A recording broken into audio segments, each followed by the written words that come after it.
of the whole story. So you get different sources of information, and if you are more or less interested in the news, and you know the main sources of information, if you choose half a dozen of them, you'll be able, being in Russia, you'll be able to get the whole picture. Alexey Kovalev. The thing with Dost, the Rain channel, is that its core audience, it's relatively small, but still it's the most politically active. But then again, we have different kinds of TV channels. Fox serves one audience, CNN serves the other, ABC serves a very different audience from Fox. It would be fair to say, though, that the majority of the Russian public are getting their information really still from the main state TV channels. Actually, I think the total audience of the Russian internet, there are 60 million internet users in Russia now, which is more than the whole population of Britain. So I wouldn't say that. Our country is getting connected at a really fast pace, and people can choose all kinds of sources of information, and it would be unfair to the internet to say that the whole of Russian that TV is the only source of information for the majority of Russian audience. Alexander Smotrov, let me bring you in there. Yeah, I would like just to catch up from what Alexey said, but even despite the quite a big number of people in Russia now connected to the internet, it doesn't automatically mean they follow the free independent media and information, because lots of people use internet just for entertainment purposes, because it goes after the overall development of Russian population, fashions and so on. But on the other hand, the very fact of free access to the internet and to the information, even potential access, in my view, it's the best safeguard, the best guarantee for Russia from going back to isolation, including information isolation. And on the question of the presidential campaign, I must ask you, as I asked Alexey, Novosti is state-funded. Does that in any way influence your editorial line when it comes to the elections? Does it, in essence, make you pro-Putin? I wouldn't say so, because recently there was a special sub-page or subdivision of the website of RIA Novosti was launched, giving roughly equal coverage to all 5 presidential candidates, and it's a separate website, but all the news coverage of the presidential election goes through there. And on the other hand, you see maybe Putin as a presidential candidate much more often because he's an acting prime minister, and sometimes you can't separate his diary and his events from some kind of campaigning trail events. And despite he takes some one-day breaks, especially for the campaigning, it's still in many people's minds he is still prime minister. So it's different to separate. It's here. I think it was the same in Great Britain until recently, because even Tony Blair, he refused to take part in the debates with the other parties because he was an acting prime minister and he didn't see it as appropriate, and only during the last election campaign the acting prime minister agreed to the debate.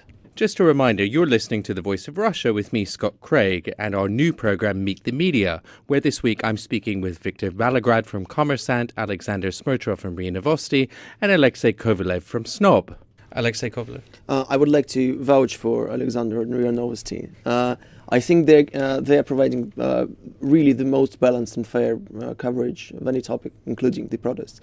Actually, a few weeks ago, they ran on the website a graphical guide for the protesters, how to stay warm and safe. We're nearly running out of time, but actually I just wanted to ask what other stories you've really been keeping an eye on, Victor. Funny enough, it was yesterday which there was a certain little small article in one of these newspapers here in London caught my eye and made me even laugh. And I thought that this will be a very good example, at least. And the story is about the 30 rail passenger passengers which were trapped inside the freezing South London station in the middle of the night after the staff of the station accidentally locked up and went home before the last train arrived. And that was in South Streatham. Streatham Hill. That was on Streatham Hill station. A testament to Britain's famous transport system, right? Exactly, and actually to a very famous British management, I would say, because many Russians come over here to London and they're really astonished by the way London is clean, everything is functioning so properly, and everything goes so smooth. But I'm sure with people who live in this country for at least around 7 or 10 years, they realize that there are lots of pitfalls in these English famous management systems. And actually, one of the famous Russian immigrants who did not live in London yet for 7 years, you've been here only for 3 years, I'm talking about Mr. Chichvarkin. He said that Britain is not only a birthplace for democracy, Britain is also a birthplace for bureaucracy. You see that the cleaners in the hospital are some kind of an agency who has nothing to do with the hospital or healthcare. And here, for example, in the railway, actually the staff which was serving this station, Streatham Hill, it was an agent staff. It's an agency which National Rail hired for them to do. Britain's not the way it used to be, as they used to say. Birthplace of bureaucracy, birthplace of queing, I would also say. That's true. The Soviet Union is also famous for queuing. Alexey Kovalev, what other stories have you had your eye on?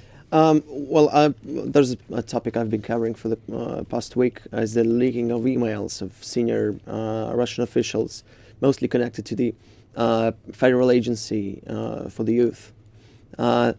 And actually, my friend in Moscow, a colleague from The Guardian, the Moscow correspondent for The Guardian, was really puzzled at the apathy with which her Russian colleagues treated the story.